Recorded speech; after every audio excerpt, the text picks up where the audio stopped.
Hi, I'm just a guy that likes to review things and stuff. And today we have the Quest 2. So I've had the Rift X, the Index, and the original Quest. Hands down, the resolution and display on this thing, the panel, is better than any of them that's out there. Granted, the audio still sucks on this thing, just like the Quest. I really wish I could get some audio on this thing like the Rift has, but I usually use my Bose cans anyway, so it's not an issue for me.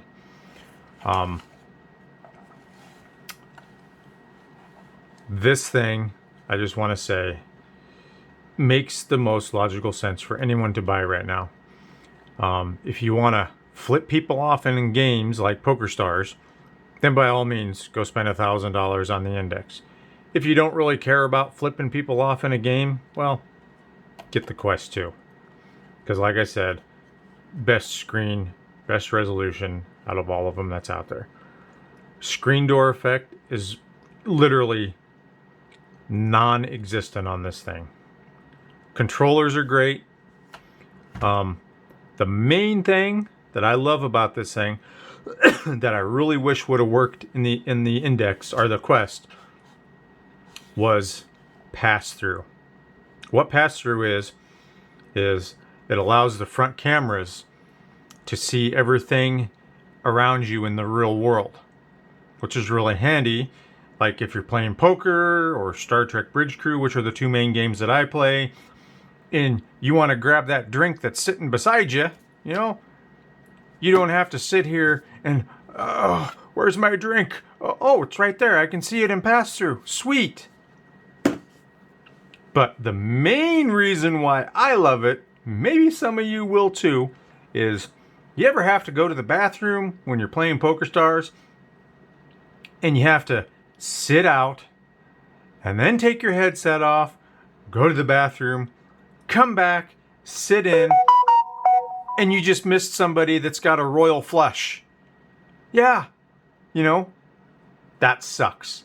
But with pass-through, all I have to do, and there's no messing around with your boundary or anything, it's all automatic now for your boundary.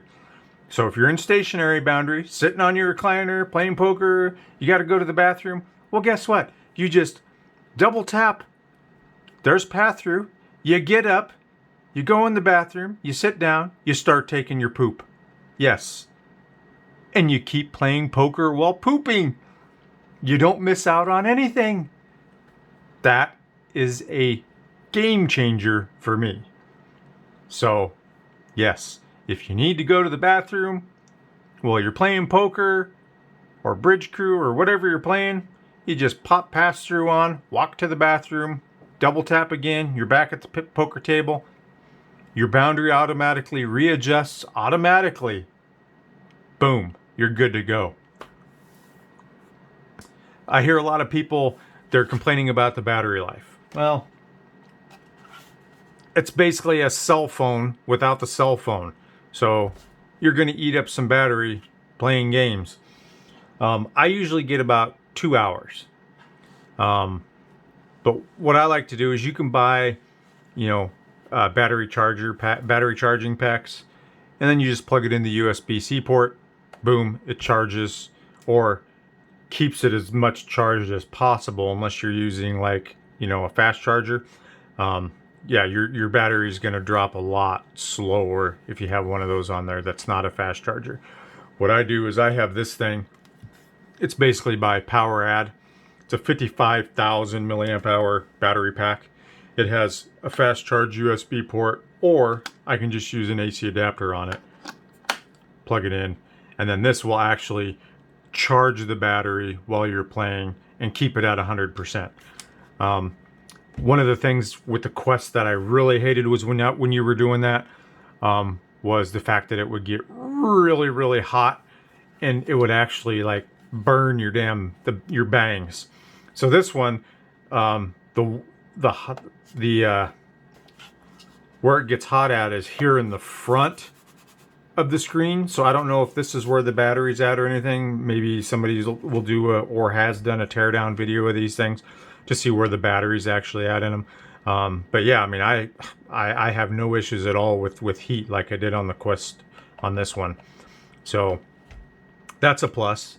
One of the other cool things is you used to have the slider that you would have to use to adjust and all that on the other headsets. This one, you basically, right now I have it all the way in to the center, and then you also have a middle setting and all the way out setting to that way. I usually keep mine all the way in. Wearing glasses on this thing is not an issue at all now. It also comes with the eyeglasses spacer. So you just put the spacer in, then put your, whatever you want to call this thing on top of there. And then, yeah, you got plenty of spacing for if you're wearing glasses. Some people are complaining about the strap. I really don't have an issue with this thing.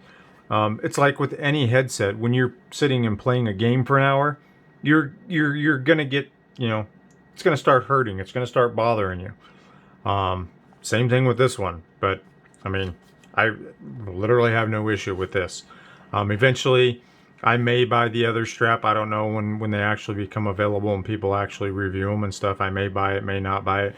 I already ordered the leather one for this because I've always found on all my headsets after several months of use, they start, you know, coming unglued, and yeah, they just, yeah. So I'll get the leather one and we'll see how that one works.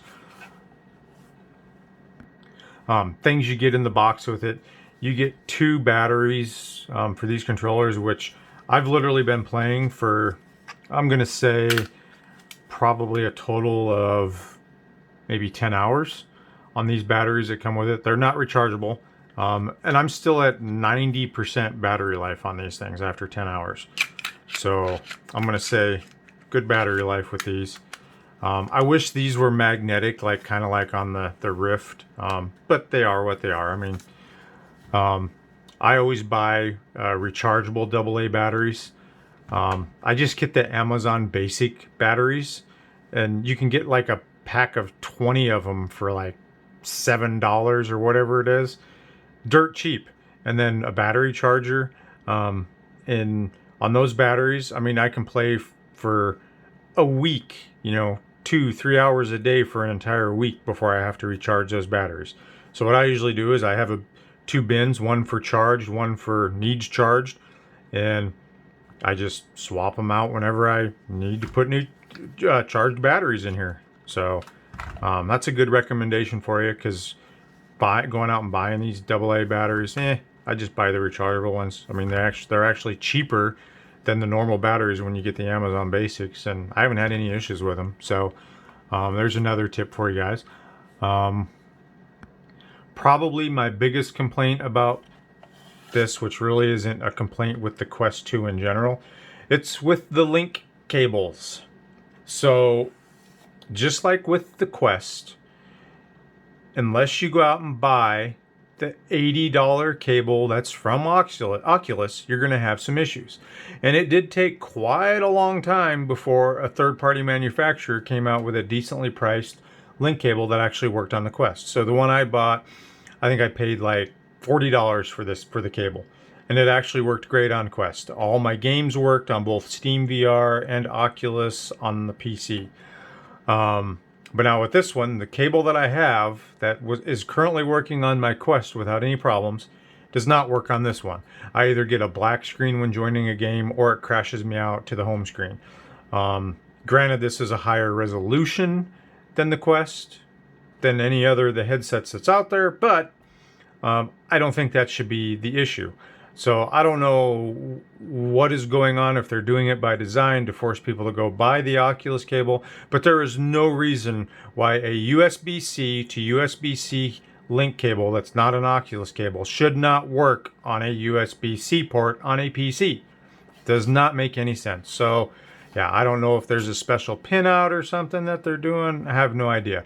So I went ahead and I ordered another Oculus link cable for this one, or not another one, but a Oculus branded link cable for this one. Paid $80, but they're all on back order until I think it was November 5th I was going to be getting it, so I'll let you guys know how that worked in another completely unrelated video. Well, a related video, but it's basically just going to be based on link cables that work and don't work.